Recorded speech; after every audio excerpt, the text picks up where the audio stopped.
ప్రభుత్వం ప్రతిష్టాత్మకంగా నిర్వహిస్తున్న తెలంగాణ రైజింగ్ గ్లోబల్ సమ్మిట్కు సర్వం సిద్ధమైంది. భారీగా పెట్టుబడులు ఆకర్షించడం ద్వారా ప్రముఖ కంపెనీలకు గమ్యస్థానంగా రాష్ట్రాన్ని ప్రపంచానికి పరిచయం చేసే వేదిక రెడీ అయింది. అన్ని రకాల ఉత్పత్తులను మన రాష్ట్రంలోనే తయారు చేసేలా చైనా ప్లస్గా తెలంగాణను తీర్చిదిద్దాలన్న లక్ష్యానికి దిశానిర్దేశం చేసేందుకు 2 రోజుల అంతర్జాతీయ సదస్సుకు సర్వాంగ సుందరంగా ముస్తాబైంది. రంగారెడ్డి జిల్లా కందుకూరులోని ఫ్యూచర్ సిటీలో 100 ఎకరాల విస్తీర్ణంలో జరగనున్న ఈ సదస్సుకు 44 దేశాల నుంచి 154 మంది ప్రతినిధులు హాజరవుతున్నారు. ప్రపంచవ్యాప్తంగా ప్రముఖ కంపెనీల నుంచి ప్రతినిధి బృందాలు పాల్గొంటున్నాయి. అమెరికా నుంచే 46 మంది విదేశీ కంపెనీల ప్రతినిధులు వస్తున్నారు. మధ్యాహ్నం 1 గంటకు గ్లోబల్ సమ్మిట్ను రాష్ట్ర గవర్నర్ జిష్ణుదేవ్ వర్మ ప్రారంభిస్తారు. సుమారు 2000 మంది దేశ విదేశీ అతిథులు ప్రారంభ వేడుకకు హాజరు కానున్నారు. అత్యాధునిక హంగులతో ఏర్పాట్లు చేశారు. మధ్యాహ్నం 2:30 గంటలకు సీఎం రేవంత్ రెడ్డి ప్రసంగిస్తారు. తెలంగాణలో ప్రజాపాలన, పెట్టుబడుల అవకాశాలు, ప్రభుత్వం అందించే సహకారం, విజన్ 2047 డాక్యుమెంట్ లక్ష్యాలు, భారత్ ఫ్యూచర్ సిటీపై వివరిస్తారు.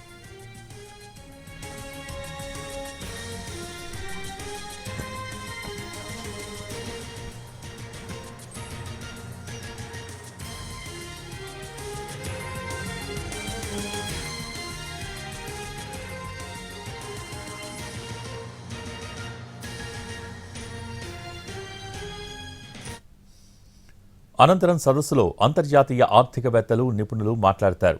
మధ్యాహ్నం 3 గంటల నుంచి రాత్రి 7 గంటల వరకు ఒకేసారి 4 హాల్స్లో వేర్వేరు అంశాలపై 4 చర్చాగోష్ఠులు జరుగుతాయి.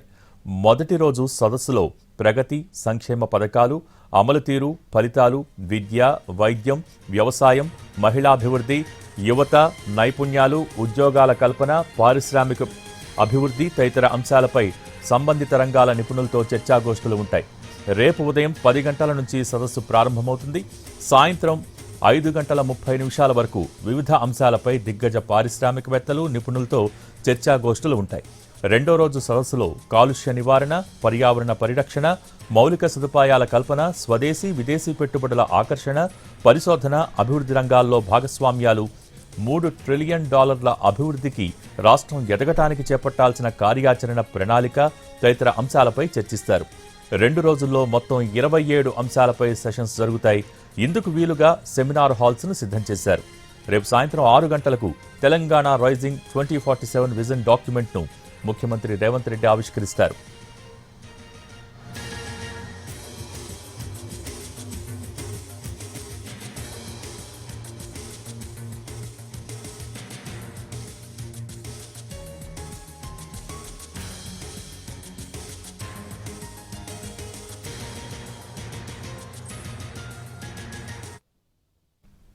ప్రభుత్వం ప్రతిష్టాత్మకంగా నిర్వహిస్తున్న తెలంగాణ రైజింగ్ గ్లోబల్ సమ్మిట్కు సర్వం సిద్ధమైంది. దీనికి సంబంధించి పూర్తి సమాచారం ప్రస్తుతం మా ప్రతినిధి రాధాకృష్ణ లైవ్ ద్వారా అందించేందుకు సిద్ధంగా ఉన్నారు.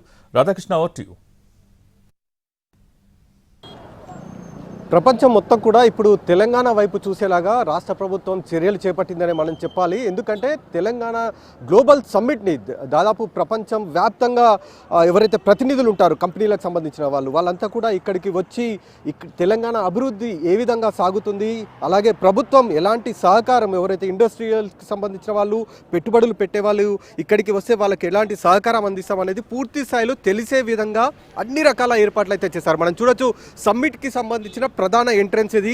ఇక్కడి నుండి కేవలం ఎవరైతే పాసులు కలిగిన వాళ్ళు, అలాగే అతిథులకు మాత్రమే ఇక్కడ నుండి లోపలికి సమ్మిట్ వరకు కూడా ఎంట్రన్స్ అనేది ఉంటుంది. మిగతా వారికి ఎవరికి కూడా అనుమతి అనేది ఉండదు. ఈరోజు రేపు 2 రోజుల పాటు ఈ సమ్మిట్ అనేది కొనసాగబోతుంది. దీనికి సంబంధించిన ఏర్పాట్లు అన్నీ పూర్తి చేస్తారు. ఇవాళ ఉదయం 11 గంటల లోపు ఏర్పాట్లన్నీ పూర్తయిపోయిన తర్వాత ఒక ట్రయల్ రన్ నిర్వహించాలని కూడా అధికారులు భావిస్తున్నారు. దానికి సంబంధించిన ఏర్పాట్లు కూడా చేస్తూ ఉన్నారు. దాదాపు 100 ఎకరాల విస్తీర్ణంలో ఈ సమ్మిట్కి సంబంధించిన ఏర్పాట్లు చేశారు. ప్రస్తుతం మనం చూస్తున్నాం, సమ్మిట్ గేటు వద్దే ఇప్పటికే బందోబస్తును కూడా ఒకవైపు ఏర్పాటు చేసి లోపలికి అనుమతులు ఉన్న వాళ్ళని మాత్రమే పంపిస్తున్న విజువల్స్ మనం చూడొచ్చు. కూడా ప్రస్తుతం ఐఏఎస్ అధికారులతో పాటు ఇతర ఉన్నతాధికారులందరూ కూడా సమ్మిట్కి అయితే చేరుకుంటున్నారు. దాదాపు 44 దేశాల నుంచి 1500 మంది ప్రతినిధులు ఇక్కడికి వస్తారని హాజరవుతారని కూడా ప్రభుత్వం భావిస్తుంది. ఇందులో భాగంగా దానికి సంబంధించిన ఏర్పాట్లు కూడా చేస్తున్నారు. అలాగే ప్రపంచవ్యాప్తంగా ప్రఖ్యాతిగాంచిన కంపెనీస్ ఏవైతే ఉంటాయో వాళ్ళకు సంబంధించిన మేనేజ్మెంట్కి సంబంధించిన ప్రతినిధులు సైతం ఈ సమ్మిట్లో పాల్గొంటారనేది కూడా భావిస్తున్నారు. అలాగే అమెరికా నుంచే దాదాపు 46 కంపెనీలకు సంబంధించిన ప్రతినిధులు వస్తారని ఇప్పటికే ప్రభుత్వానికి ఇన్ఫర్మేషన్ కూడా ఉంది. దానికి సంబంధించిన ఏర్పాట్లు కూడా చేస్తున్నారు. ప్రధానంగా ఈ సమ్మిట్ని నిర్వహించడానికి తెలంగాణ ప్రభుత్వం ఎలాంటి పెట్టుబడిదారులకు ఎలాంటి అవకాశాలు కల్పిస్తుందన్న దానికి సంబంధించిన వివరాలు ఒకవైపు ఇస్తూనే అలాగే వాళ్లకు ప్రభుత్వం ఎలాంటి సహకారం అందిస్తుంది అనే దానికి సంబంధించిన వాటిని ఇవాళ సమ్మిట్లో వివరిస్తారు. దీంతో పాటుగా 2047కు సంబంధించిన టార్గెట్ తెలంగాణ గవర్నమెంట్ ఎలాంటి టార్గెట్ని పెట్టుకుంది, ఏ విధంగా డెవలప్ చేయాలనుకుంటుంది అన్న దానికి సంబంధించిన వాటిని కూడా ఇవాళ సమ్మిట్లో సీఎం వివరించే అవకాశం కూడా కనబడుతుంది. అలాగే మధ్యాహ్నం 3 గంటలకి ప్రధానంగా అంటే 1 గంటకు గవర్నర్ ఈ సమ్మిట్ని ప్రారంభిస్తారు. ఆ తర్వాత మధ్యాహ్నం 3 గంటల నుంచి రాత్రి 7:15 వరకు కూడా 4 వేదికల పైన పలు చర్చలు కూడా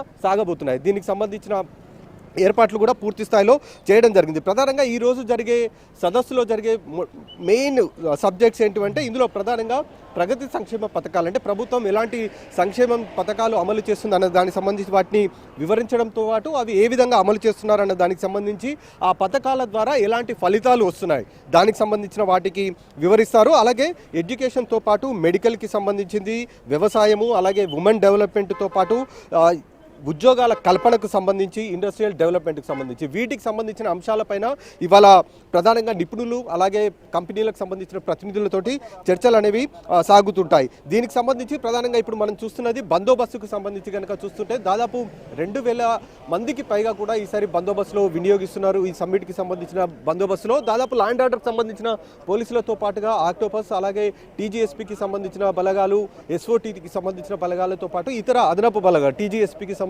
బలగాలని ఎక్కడికక్కడ మోహరిస్తున్నారు. అలాగే సమ్మిట్కి సంబంధించిన దాంట్లో మొత్తం 1000కి పైగా కూడా సీసీ కెమెరాలని ఏర్పాటు చేసి కమాండ్ కంట్రోల్ సెంటర్కి అనుసంధానం చేశారు. ఎప్పటికప్పుడు కమాండ్ కంట్రోల్ సెంటర్లో ఉన్న అధికారులు వాటిని చూస్తూ అవసరమైన సూచనలు ఫీల్డ్లో ఉన్న సిబ్బందికి ఇచ్చే విధంగా ఏర్పాటు చేశారు. అలాగే సీనియర్ ఐఏఎస్ అధికారులతో ఒక వార్ రూమ్ని కూడా ఏర్పాటు చేశారు. ఆ వార్ రూమ్లో పూర్తి స్థాయిలో సీనియర్ ఐఏఎస్ అధికారులు ఈ పరిస్థితిని మొత్తం ఎప్పటికప్పుడు సమీక్షలు జరుపుతూ ఉంటారు. మొత్తానికి మాత్రం సమ్మిట్కి సంబంధించి కనుక చూస్తే పూర్తి స్థాయి ఏర్పాట్లు చేశారనేది మనం చెప్పుకోవాలి. అలాగే ఈ వీవీఐపీలు ఎవరైతే వస్తున్నారో వాళ్ళకి ప్రధానంగా 3 అంచెల భద్రతను ఏర్పాటు చేశారు.